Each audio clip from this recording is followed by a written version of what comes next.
My name is Roland Karg. I'm an artist from Keachai, Kansas, and this piece behind me is a sculpture called High Flight. I built it a couple years ago. It's one in a series of 3. I may build a few more. I still think I've got some things to say about it. And the one's here, one's a permanent installation in Chicago, and one's on loan to Westerville, Ohio. I've been an artist for about 35 years. And along the way, we built a metal fabricating facility, a real small one, but we did industrial kind of work and built ovens and furnace stuff. But I'm 70 years old now, and I'm sort of burned out on doing that stuff, so I've gradually quit doing it, but I still own the facility. A couple years ago, I did get involved in a thing where I was building these lockers for a trailer, and they were out of steel. But when they came in, we got these channel-shaped pieces of steel. And while we were there on the floor waiting to weld them up, I got to looking at them, and my guy was looking at them. My welder, and we said, we stood them up and we were rearranged them in a certain way. We had 2 of them, and we went, wow, that's pretty cool. So I went right in on the phone. I called my steel guy and I ordered this 316L. Ordered enough to do 3 of these pieces, different heights. So it just turned out to be a really attractive way to present the sculpture, the glass and the stainless. And sometimes, here's the thing, sometimes I have an idea, and then when I build it, no, that was a bad idea. But this one, I kept thinking that the stainless steel and the cobalt glass would look really good together, and this is one of those things when we were done with it, it was really attractive, and it was very photogenic. So it turned out even better than I thought it would. The steel piece of this, the stainless piece, is 10 foot tall, but the whole thing is about 14 feet tall. The glass is made in my glass blowing facility. I blow glass. When you come see me at my shop, I'll either be welding in my metal shop or I'll be blowing glass in my glass shop. So I sort of alternate back and forth between the 2 of them.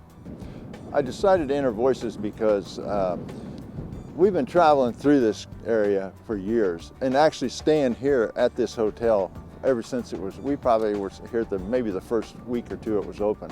And so really like this, like the ambiance of the area. So when I was sort of going through the application thing, I saw the Blue Springs, I went, wow. So we took a look at it, we thought we might have something to say here. And actually we booked the hotel room, and then we found out it was going to be, the sculpture is going to be right here behind the hotel. That was even sort of like I don't know, faith or something. I love the location. I love this view here, and the way this looks against the building, really just perfect. You know, really, to live, we don't really need much. A little box to keep us out of the rain and the weather and stuff, but it's not the way the world works. So immediately when we start looking for a place to live, we want to make it a better place to live. We decorate our homes, we decorate our communities, and we're doing that because it speaks to our soul, not just to our survival, but maybe the most important thing that we own is our soul. And these pieces of art really talk to that. Now, when I was younger, I didn't know I was an artist. I thought I was supposed to be a businessman. So as it went along, but I spent hours in museums and looking at sculpture around the country, really around the world. And then one day I figured out, it was a long, involved process, but I did figure out I was an artist. And so basically this public art is just a better way to enrich our lives, enrich our communities. And people are willing to sacrifice to build these things and install them in their communities. They're doing something special for the towns and cities that they live in. And I think they're making them a way better place to live. I'd like to thank the people at Blue Springs for giving us the opportunity to exhibit our work here. I just think this is just an absolutely perfect kind of environment. I know this is not easy, everybody's busy, they got things to do, and so I appreciate the time and effort people put in to help us. They made it real easy, and so thank you very much.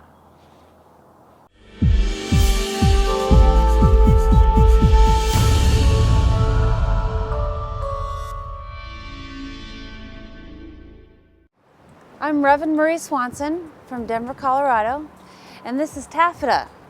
Taffeta is part of a series that I have created based on old sewing patterns. This particular piece was made from the pattern from creating a waistband to a skirt, whereas I took just like you would fabric and you would put it together, but I offset it, and then cut it into strips. So this piece was created, I took it, a piece of plate steel, took it to a boiler maker who had a roller that was about the size of my truck, and then he rolls it up, I pin it, I cut it, and then from that point, after I cut it, then I hook it up between my two trucks with chains and everything, and we pull it apart, we stretch it, put lumber in it. In this end, we actually tied a knot in the piece, and then that's how we come up with the final form.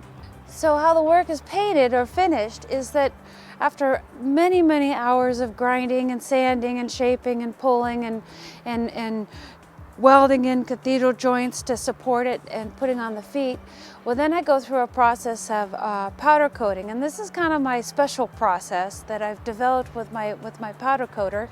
Is that we initially do the 2 shots of color, the yellow and the red, and then I actually go back in and I paint the kind of the colors, the details onto it, and then we finish it again with another coat of clear coat. But in this clear coat, it has a mix of a very, very fine gold fleck in the clear coat. And by doing that, what happens is that right today we have kind of a cloudy day, so we don't get as much as the reflection out of it, but when the sun hits it from the morning to the sunset, as it changes with that gold fleck in the clear coat, it's going to actually broaden the spectrum, the color hues. So anytime that you walk by the sculpture, you're going to see super bright yellow all the way down to your dark maroons. And it really creates a really wonderful play of color. When I do this with these colors, it's my hope to create a lot of energy and a vibrancy, because I think that artwork needs to be celebrated. It's something that at least for a moment, when you come by, you feel like you went on vacation at least for 30 seconds, because you're wondering, what is it? What's going on? And it kind of clears your head to be able to continue on with the rest of your busy work, your busy to-do list. So it's whimsical, it's playful, and it even will have a little spring, a little bounce. And you may not even understand my whole story of how I came about and the learning how to do a waistband to a skirt, but at least it'll make you kind of develop a story. Well, what is that? Is it a spring? Is it a turbine for a drill bit? I mean, and you'll come up with your own solutions to the art. That kind of fun or play or whimsical, to me, is what kind of brightens our days, and it puts a little piece of sunshine down, to enjoy. I started creating work for the public. Actually, I declared a Schedule C since 1989, so I've been doing art for the public for quite a few years. It probably wasn't until about 10 years ago that my dad stopped asking me if I'm going to get a real job. So, and he was probably asking me, well, why don't I work in balsa wood? Well, why have I chosen to work in steel? No, I've started creating works for the public for the mere reason that I enjoy putting my work out in a public venue where there are so many people who don't have time to go to galleries and to museums and get to experience contemporary art. And when you put work out in the public and on the sidewalks, the streets, and the gathering, public gathering places, well, it offers an opportunity for people to experience art. I will expect that children will be climbing this. I hope that people go over and push on it to see if it springs, and that they have an opportunity to experience art. That's the main reason why I travel the country with these temporary art installations, bringing artwork to all kinds of communities. Everywhere I go, I get to meet really interesting people, and that kind of is my inspiration. I like to stay, as I'm traveling across the country, I stay at state parks, so I get to wake up in the morning and see lakes and trees and birds and wildlife, and that inspires me to the next piece.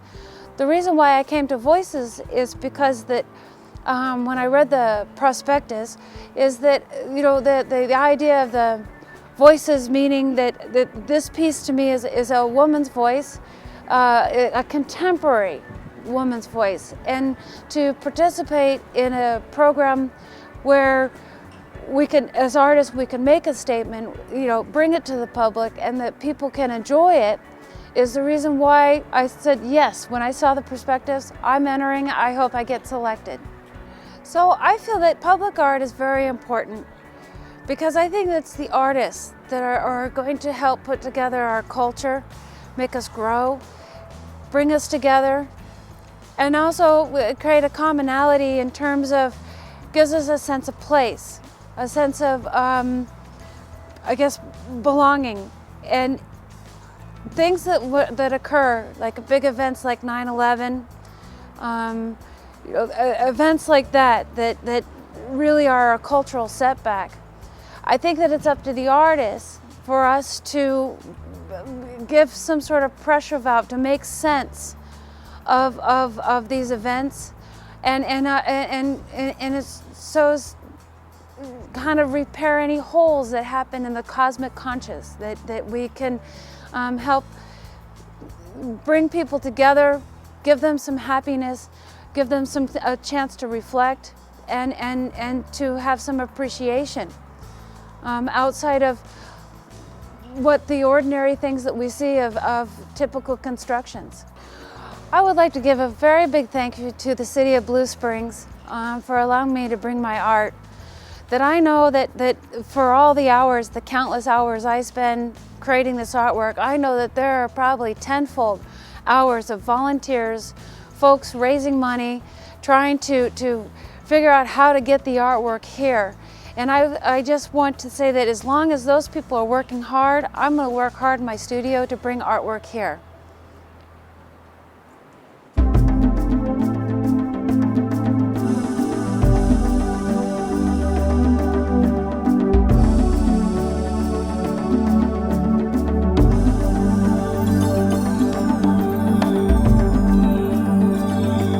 I think Blue Springs is proud of its public art because it brings people together. We've got art pieces throughout the city that people are proud of, that they can identify with. You look at one piece and it inspires thought, one piece inspires emotion.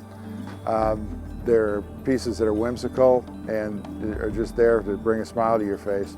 We're happy to be a part of this, and I hope people will come and take a look at some of the displays here at the Adams Pointe Conference Center.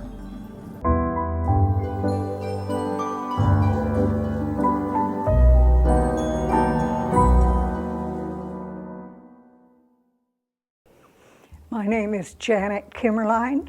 I'm from Prairie Village, Kansas, and the name of my fiber piece is Fire, Earth, and Water. It's a stitched fiber relief, and it depicts the various elements of fire, earth, and water. And the reason I selected it to enter the Voices competition was not because of the conventional use of voices, but the sounds of fire, the rumblings of earth, and the swooshing sounds of water. And I also think in terms of fiber as often being very lyrical in and of itself. The technique that I employ in making a fiber sculpture is machine sewing and hand sewing. I use a hem stitching device on a sewing machine and encapsule the yarn in stitches so that it adheres to a background and yet is still visible as yarn. So the reason it becomes a relief sculpture is because there is dimension as the fiber builds up from a background. Well, my very first public 1% for Art competition was in 1976, and it was in Richmond, California, in the Social Security building. And it was a 5 by 30 foot wall hanging.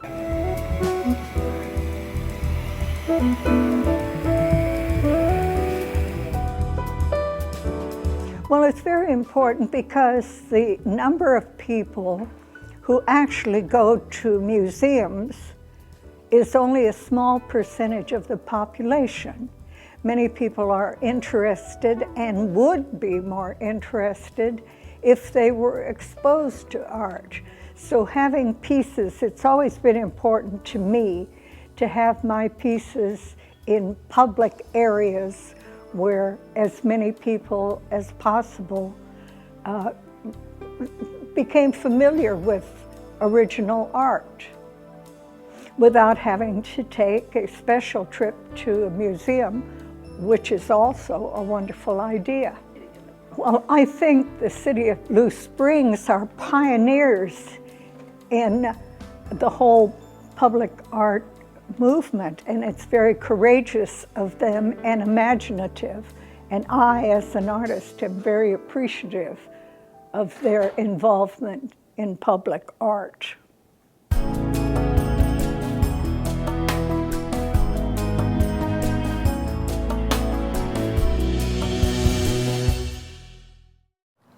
My name is Victoria Nieman. I'm from Madison, Wisconsin.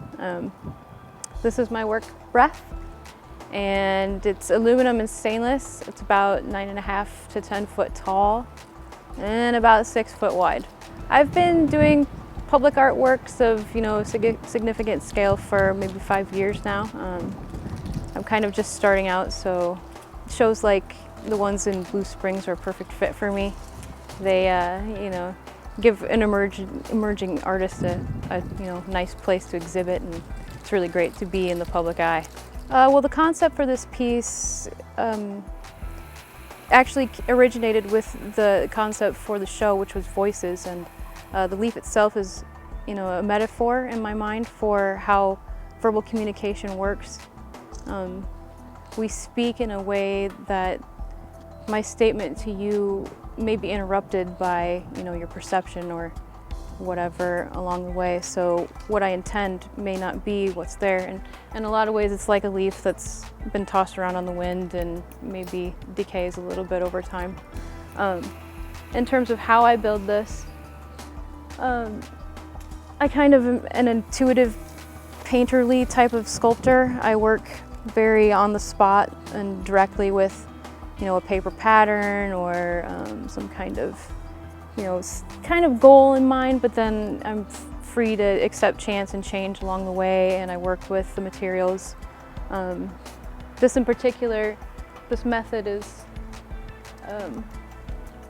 a built-up weld which has been ground down a number of times and rebuilt, and yeah, it's just kind of a process that I love and get into. There's a whole lot of reasons why public art is incredibly important to a community. I think, to me, the most important reasons are the fact that it gives a community its own identity, something they can kind of converge around, and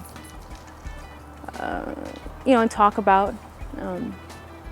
It's nice to have art that's accessible for people to talk about and, to also be a part of that conversation.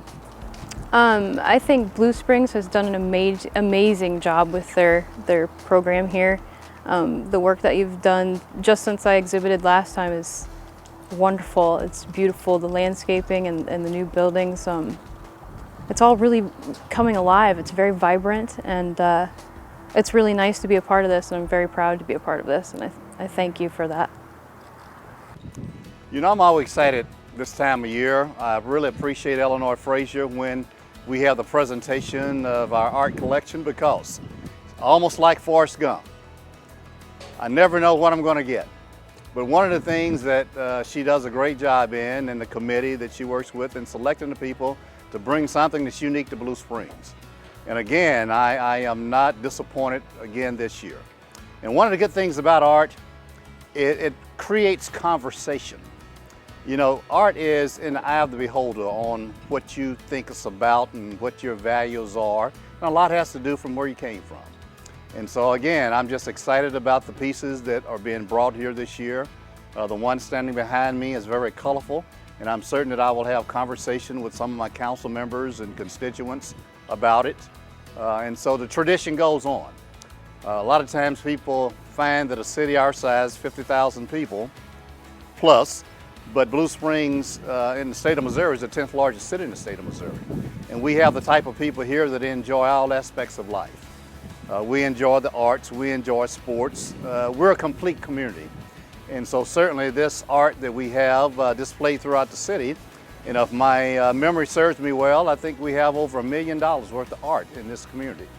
And that's saying something for a city our size. So anyway, we want to be able to, the residents and the constituents to come out, enjoy it. You see something you like, go out and buy you a piece. Have it at home so you can enjoy it every day.